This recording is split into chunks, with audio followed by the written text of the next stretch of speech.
Rehan School Lahore campus, and I am a teacher training participant at Rehan School Lahore campus. Today we talk with ChatGPT, and our topic is chat how to identify and avoid toxic positivity. So first of all, hello ChatGPT, how are you? Wa alaikum assalam, Fatima. I'm doing great. Thank you for asking. I'm excited to dive into the topic of toxic positivity with you. Just let me know what specific aspects you want to cover, and we can get started. Okay, so my first question is that ChatGPT, what is toxic positivity and how it is different from healthy optimism? Great question. So, toxic positivity refers to the excessive and unrealistic emphasis on positive thinking to the point where it dismisses or invalidates genuine emotions and struggles. It's like insisting that everything has to be positive, even when it's not realistic or helpful. On the other hand, healthy optimism acknowledges difficulties and allows for negative emotions while still focusing on constructive solutions and hope. It's more balanced and empathetic. Okay, give me more detail. Absolutely. So toxic positivity often shows up when people are told to just look on the bright side or just stay positive, even when they're dealing with grief, stress, or other genuine challenges. This can lead to feelings of guilt or isolation. The person might feel like their emotions aren't valid. Contrast, healthy optimism encourages people to express their feelings, process them, and then work towards positive outcomes. It's about acknowledging reality while still fostering hope and resilience. Okay, so my next question is that why can toxic positivity be emotionally harmful and what are the common signs that someone practicing a toxic positivity? Great. Well, look, toxic positivity can be emotionally harmful. It invalidates genuine feelings and can make people feel ashamed or isolated for experiencing negative emotions. It can lead to suppressed feelings, increased stress, and even hinder emotional healing. Common signs of toxic positivity include things like consistently brushing off or minimizing someone's struggles, always insisting on positivity regardless of the situation, or discouraging people from expressing their true feelings. Another sign is the use of phrases like just stay positive or it could be worse, which can make someone feel like their emotions are valid. If you spot these patterns, it's important to foster a more supportive and empathetic environment. Okay, give me more detail. Absolutely. To dive a bit deeper, toxic positivity can also create a culture where people feel pressured to hide their truths, leading to burnout or mental struggles. For instance, someone might feel like they can't talk about their anxiety or sadness and might just put on a brave face even when they're struggling internally. Over time, this can erode trust and emotional intimacy in relationships.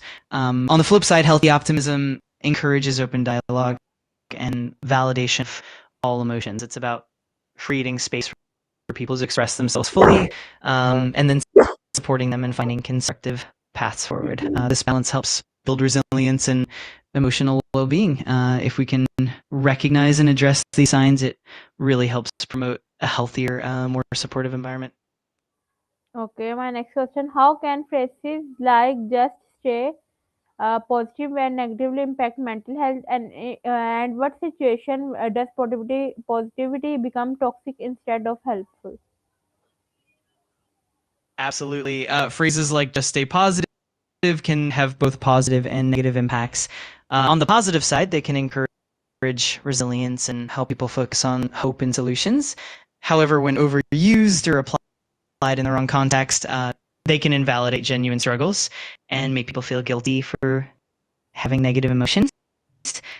Positivity becomes used to dismiss or minimize real pain. For example, in situations like grief, mental health challenges, or trauma, insisting on positivity can prevent people from processing their emotions healthily.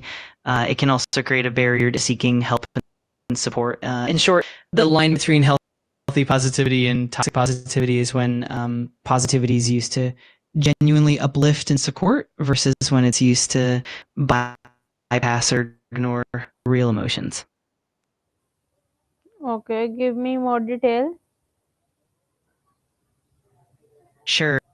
To expand further, another important aspect is that toxic positivity can also contribute to feelings of isolation. When people feel like they can't share their true feelings, they might withdraw from social connections, leading to loneliness and potentially worsening mental health. On the flip side, healthy positivity and emotional validation encourage open communication and empathy.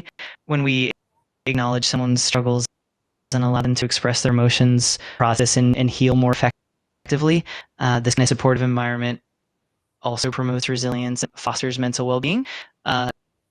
Ultimately, the key is balance, acknowledging and validating emotions while encouraging a hopeful and constructive perspective. And that way we can support mental health in a truly meaningful way. Okay, give me one example. Of course. For example, imagine someone going through a tough time, like losing a loved one.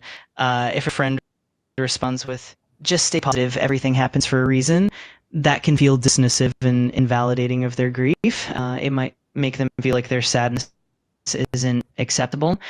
In contrast, a more supportive response would be, you're going through this, it's okay to feel sad and take your time to heal. I'm here for you. This approach acknowledges their pain and offers empathy while still providing hopeful perspective. That balance makes all the difference. Okay.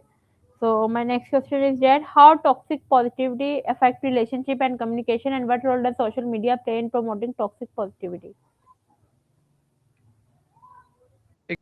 Great question. So, in relationships, toxic positivity can create a genuine communication. When one person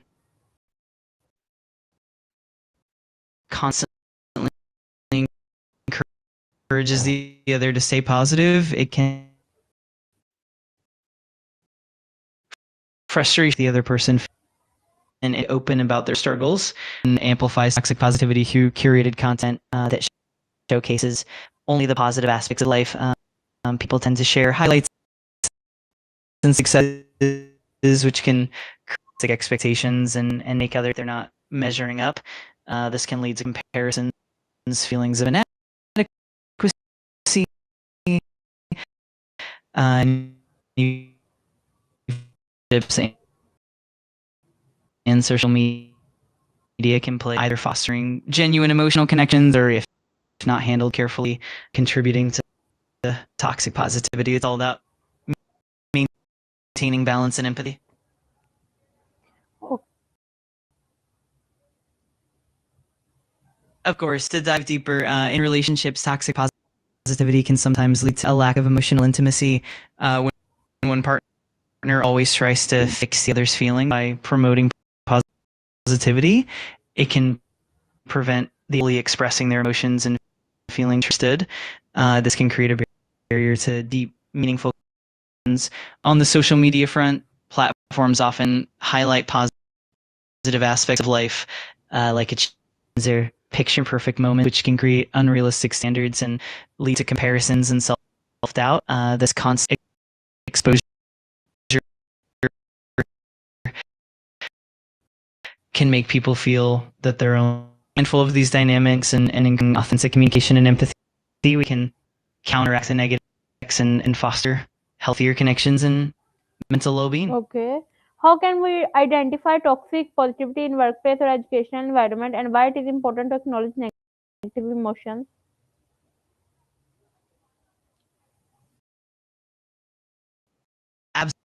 Absolutely.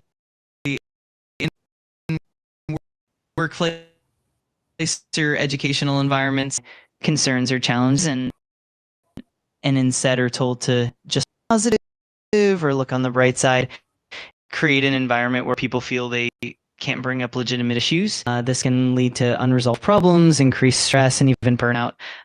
It's also important to acknowledge negative emotions because they're a natural part of experience. We acknowledge and process these emotions, we can address underlying issues, find better solutions, and build a more resilient and supportive environment.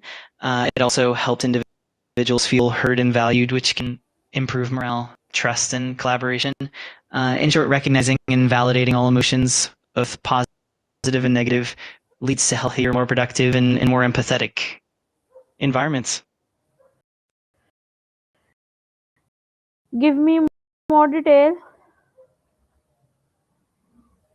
Absolutely. To add a bit more detail in the workplace, and toxic positivity can also manifest in situations where feedback is never truly constructive. For example, if employees are constantly told to stay positive and are discouraged from pointing out genuine concerns or challenges, it can lead to a lack of transparency. This not only innovation, but can also prevent issues from being addressed before they become bigger problems. In educational settings, toxic positivity can appear when always appear motivated and happy, even when they're struggling academically or emotionally.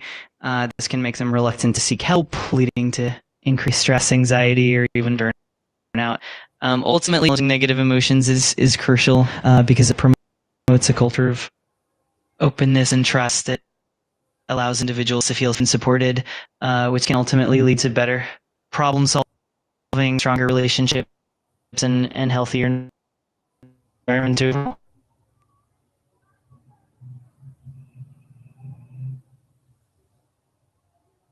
Okay. So No worries at ChatGPT, all. If you have any more questions, I'm here and ChatGPT ready whenever time. you are.